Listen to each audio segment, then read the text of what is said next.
Hello again.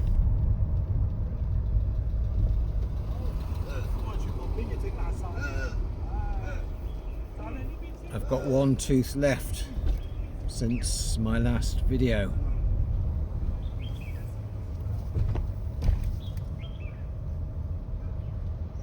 And it's quite a long story, and it actually goes back, if you really trace it back, to before I was born. So when I was a teenager, I was referred to an orthodontist, and he recommended that I have braces because my teeth were kind of cramped together. Nothing really serious. It wasn't causing me any discomfort or any problems. They just didn't look quite straight. So on went the braces. And at that time, as a teenager, I didn't really question it. As parents kind of made the decision for me, and I went along with it. Other kids were doing the same kind of thing, so it wasn't anything unusual.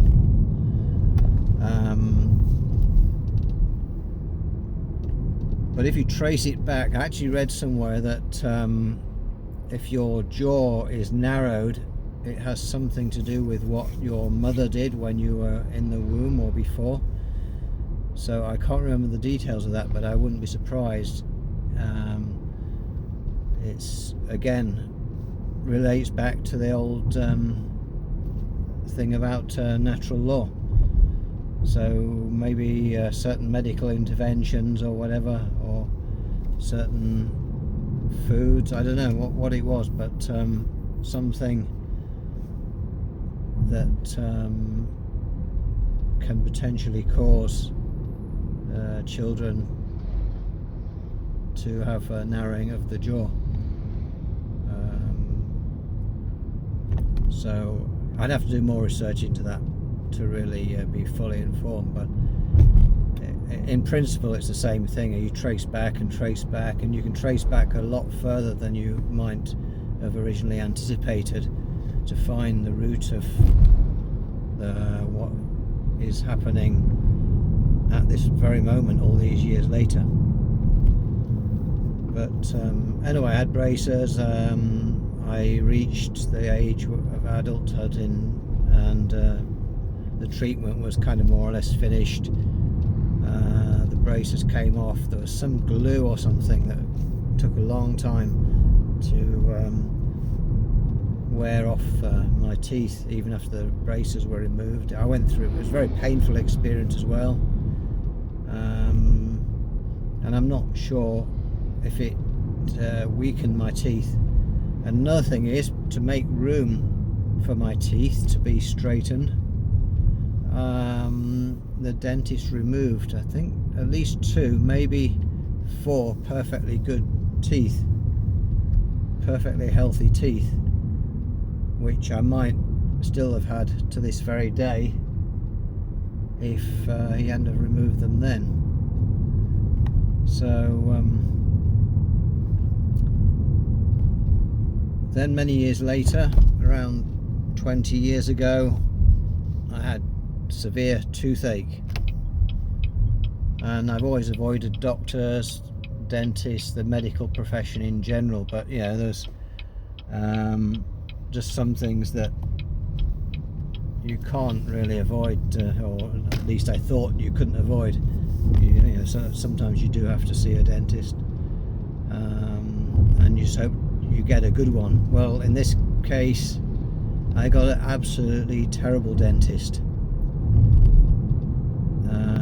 This dentist had a diamond embedded in her front tooth, so obviously she'd had a front tooth capped or replaced or whatever.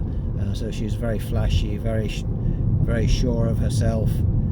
There's all these qualifications on the office of of her practice, and she took one look at my tooth and then said, "I'll give you an X-ray," and said, this tooth is bad, it has to come out. There's a tooth right at the back. And I said to her, no, that wasn't the tooth that was causing me the pain, it was another tooth in front of that one. And she insisted on taking out the tooth that she'd identified as the problem tooth. So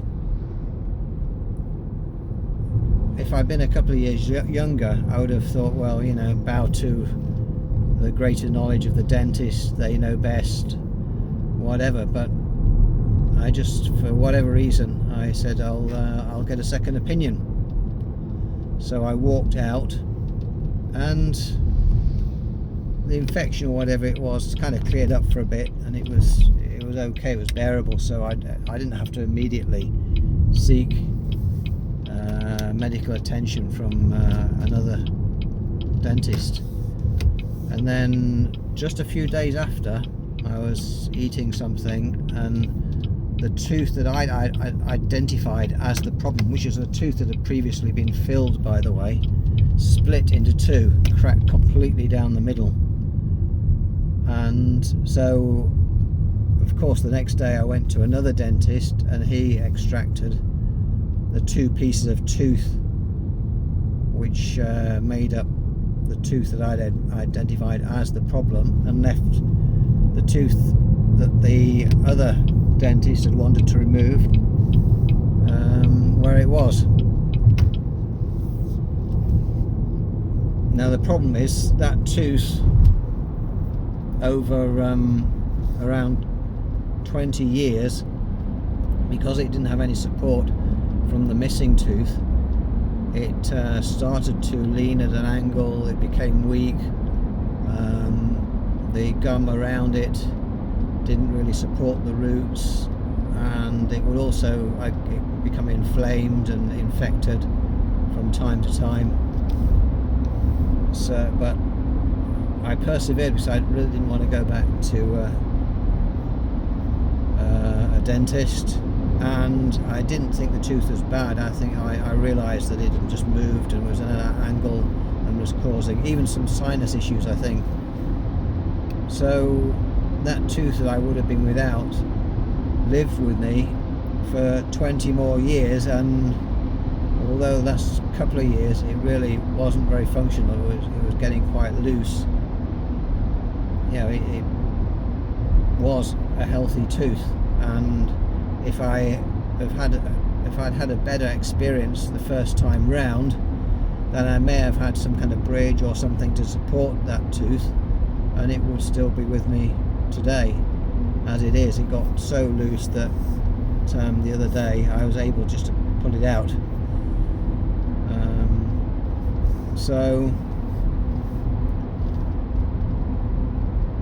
the other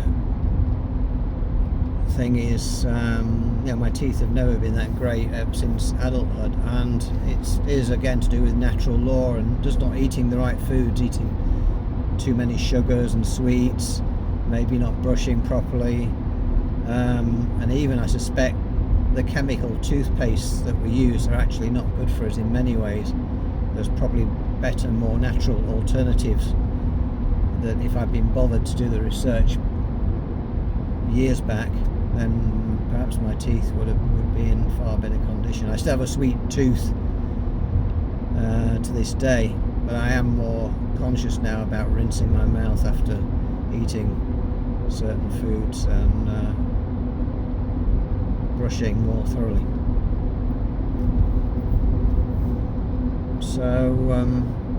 So yeah, that explains why I'm one tooth less since the last time you saw me. So that's about it now.